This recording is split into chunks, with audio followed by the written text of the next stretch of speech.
हम हुस्ना, हवेली से कोई आया था क्या?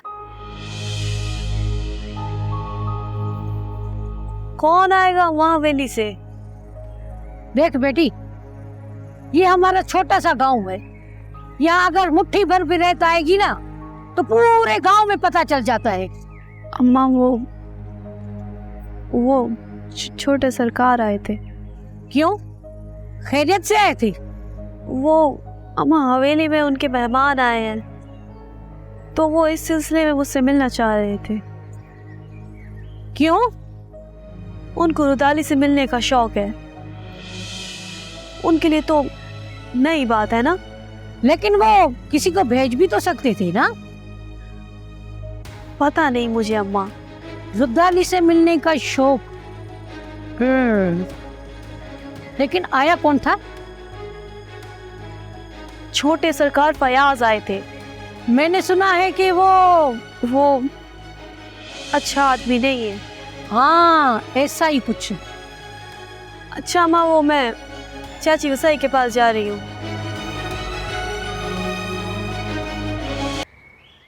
फयाज ने शादी से इनकार कर दिया है। तुमसे किसने कहा था कि उससे शादी की बात करूं? मैंने तुम्हें समझाया भी था कि फिलहाल उसका दिल जीतो। हाय बाजी, इंस्टाग्राम और फेसबुक की पैदावार लड़कियों को क्या पता कि किसको घेरना है और किसको बोतल में उतारना है, और इससे तो कुछ भी नहीं आता। एक दो मैसेज और इजी मैप में ही इजी हो जाती है। तो इतने दिन हो गए थे, क्या करती मैं? हाय बाजी, तुम ही कुछ करो या अपने बेटे से सीधी सीधी बात करो। अब सीधी बात करने से बात नहीं बनेगी। उसने इनकार कर दिया। मुझे पता है ये मेरी सास का काम है। कुछ तो करो, परेशान हूँ मैं तो। सुनो,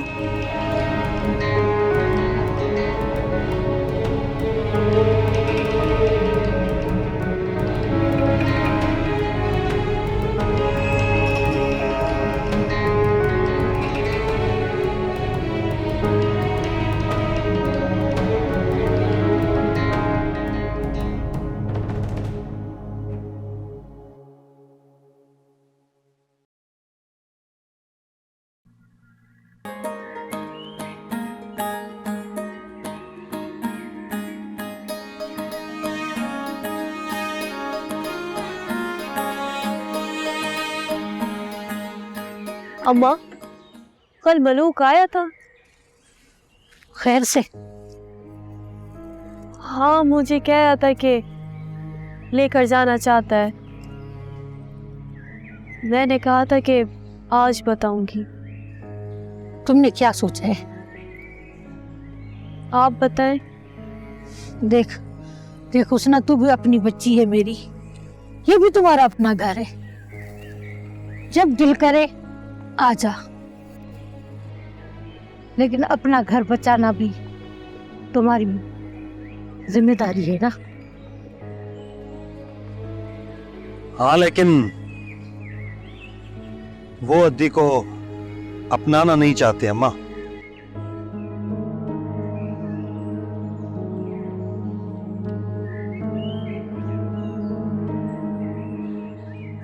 अम्मा, ये अद्दी को क्या हो गया है? मेरी पूरी बात ही नहीं सुनी और ऐसे चली गई। खलील, कुछ भी है, वो उसका मर्द है। तुमने भी तो हद ही पार कर दी बेटा। अच्छा, मैंने हद पार कर दी, और वो जो उस मर्द साहब ने किया वो? तुम्हें पता है ना कि हम लड़की वाले हैं, तो हमें एहतियात करना चाहिए ना। अम्मा, तुम बिना अजीब बात करती हो। उन्होंने तो कोई एहतियात नहीं की। देखो खलील, हालात बहुत बिगड़ते जा रहे हैं बेटा। अगर उन्होंने मलूक की शादी करा दी तो हम क्या कर सकते हैं? बेहतर तो यह है कि हुस्ना अपने घर में रहे और मलूक को समझाए, उसको अपना बना के रखे। खलील देखो, तुमने जो रवैया अख्तियार किया है ना, ये अच्छी बात नहीं है बेटा। तो अम्मा, आखिर मेरी कौन सी बात तुम लोगों को अच्छी लगती है? वो मेरी बहन है और मेरी बहन को वो लोग परेशान करें, मैं कुछ ना करूं। खलील, तुम्हारी जब अपनी शादी होगी ना और जिम्मेदारियां पड़ेंगी, फिर बताना मुझे। मेरी बात अच्छे से सुन ले। अगर मलूक वालों ने मेरी बहन के ऊपर पहाड़ लाने की कोशिश की तो फिर मुझे नहीं कहना।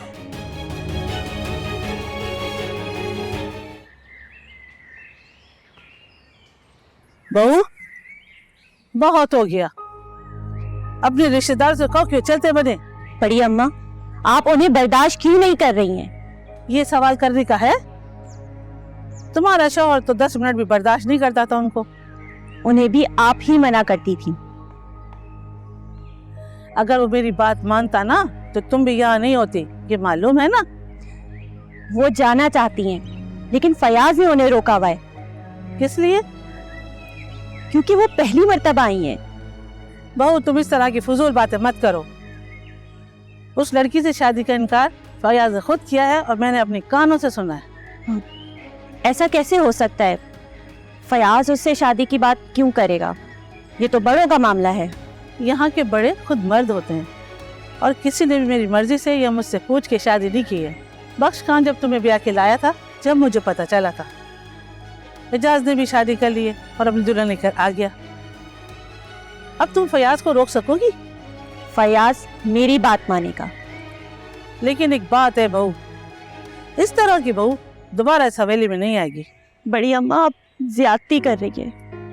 मैंने सारी जिंदगी बख्श खान के साथ शादी करके यहाँ गुजार दी, अपने रिश्तेदारों तक को भुला दिया, उनका मुंह तक ना देखा। अब ये सिला है मेरी वफाओं का। अब मेरे सारे हक खत्म हो गए।